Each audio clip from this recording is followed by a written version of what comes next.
question for these guys? Start with JP, back right. Thanks for your time. For both of you, what is your favorite Brent Strom story about the impact he's made on your career? Man, there's a lot of them. Let's think.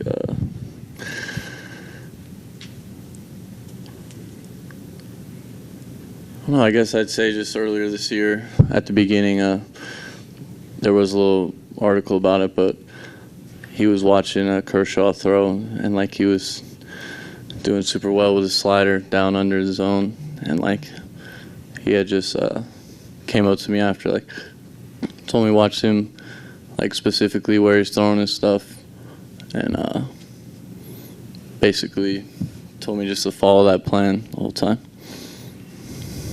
I'd be lying. I don't think I've been long enough here to experience any great stories. I think just Stromy is Stromy, though. I think just seeing him day in and day out is a story in and of itself. Take that how you will. He's a great guy, and it just kind of how he goes about some things is just fun to be around. Teo on the left. Andrew, you've pitched in this postseason in some really high-pressure situation. I guess as a guy who just came up last month, what is your mindset when you're jogging in from the bullpen, bases loaded in the 7th, 8th inning of a playoff game situation like that? Yeah, just trying to treat it the same as you would any other outing. The only real differences are the guys are a lot better and it's a lot louder. Still the same distance, still the same strike zone. Having Gabby back there is probably a good step up from being in Reno, you know. So just trusting him, trusting my stuff, and just going out there and trying to do the job. You say the only differences are that the guys are a lot better. That seems like a pretty big difference. Yeah. You try and play it down as much as you can, right? Like you don't want to psych yourself out too much.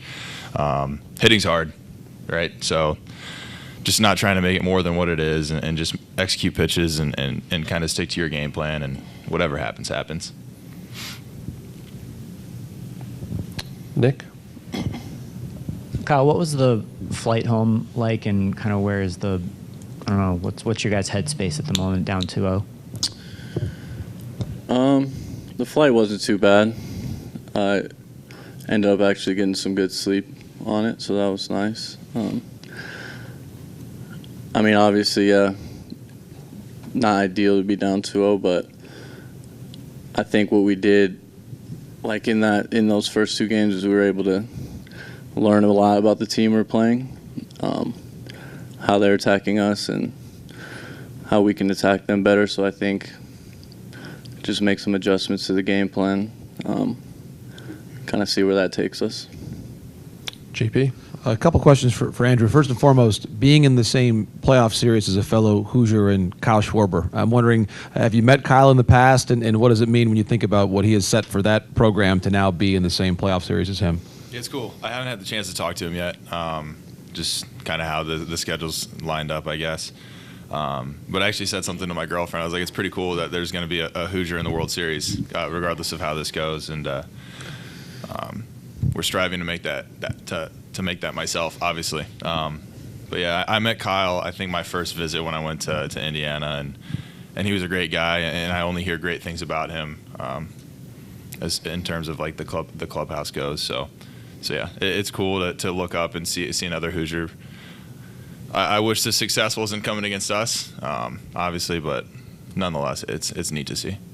I'm curious just to ask about the baseball culture there. I know Scott Rowland's been very involved in the program there at Indiana as well. I wonder if you've crossed paths with Scott a bit, and just how you found your path to baseball in what's certainly a basketball state there in Indiana in a lot of ways. Yeah. It's an overlooked sport there for sure. Having Scott around is awesome. He came in I believe my junior year. He came in, and just having a guy with that stature and a guy with that experience is awesome to kind of listen to. Is most of it. He called me draft day, which is super cool. Like, how often do you get a call from a Hall of Famer, you know? So that was neat. But yeah, just having a guy like that around, just to kind of talk about like the pro ball scene a little bit, and just get an idea of like kind of how he thinks about the game, I think was super cool to have. Jack, down here on the right. Kyle, you got to get into Game 1, and you had a very successful outing. especially getting Schwarber and Harper to pop up. What was key for you to be able to be that effective, and how did it feel coming into that game and in that environment as well? Yeah, coming in obviously super exciting. The Philly fans definitely do a good job bringing the energy. I think the most anxiety though coming in is kind of before you actually get in the game. Once you get out there, it's the same mound, everything feels the same. And then in terms of I think just executing your pitches, I think with guys specifically you mentioned Schwarber and Harper, they obviously can do a lot of damage, so you just have to be smart, be careful with your misses, kind of pick your spots where to attack. So I think that was kind of my specific game plan, was to kind of not tiptoe, but make sure you stay on the edges and then kind of pick and choose the spot to attack. We're here on the left. Yeah, hey, this is for both of you guys. You had mentioned that guys are a lot better here and that it's a lot louder, and you had just mentioned that the Phillies fans know how to bring it. I'm curious how the atmosphere, especially in the playoffs, affects you when you are trying to perform on the field, and what the home field advantage for the Phillies is like compared to you guys here, what your expectations are, that type of thing. Just go ahead. I'll take it, yeah. There's been a lot of questions about the Phillies fans and the noise, and I don't think anyone's talked about the crowd we had here against the Dodgers, right? Not to deflect, but I think crowd noise is what you make it. You can take it as a negative, or you can try and make it a positive, which is kind of what I try and do. It's cool. Like Merrill said it the other day. You want people in the stands. You want people going crazy. That's what this is about. So it's just been super cool to try and harness that energy and make it a positive.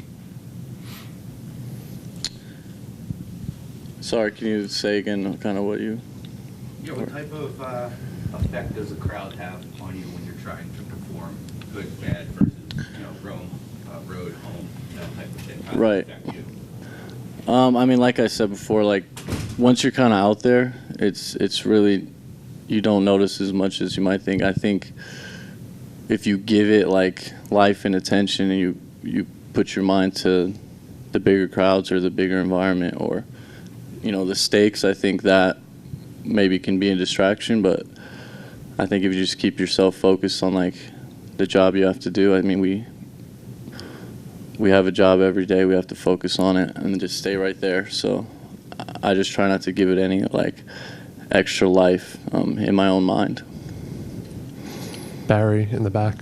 So, Andrew, going back to L.A., that first game, when you get in, and I think it was the sixth inning to replace Zach, and you're in the middle of Dodger Stadium, they've got runners on base, the crowd is swelling up. You were in the majors on September 5th. A month later, you're pitching in front of that. You had a little bit. You were a little erratic out there, but you got out of the inning. What was that all like as you were putting it together? How did you feel in all of that situation? Yeah, Ryan got me out of the inning. Ryan bailed me out a little bit, which is nice.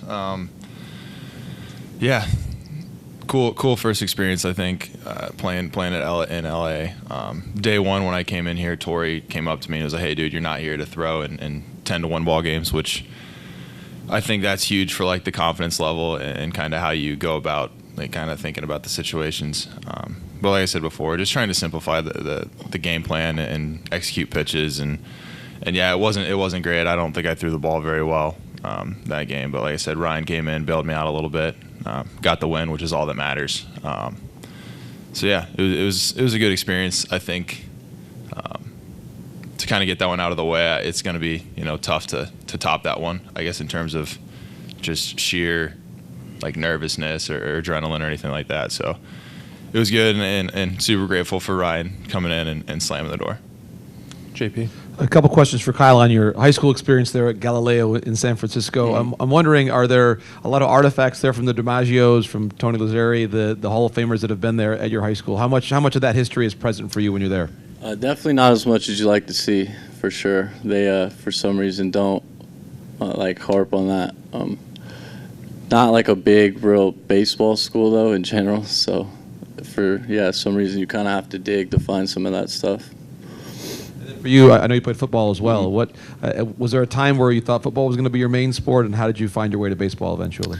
No, I think like baseball was always one I kind of like joke like I was always married to baseball, but then football was like my girlfriend for some time.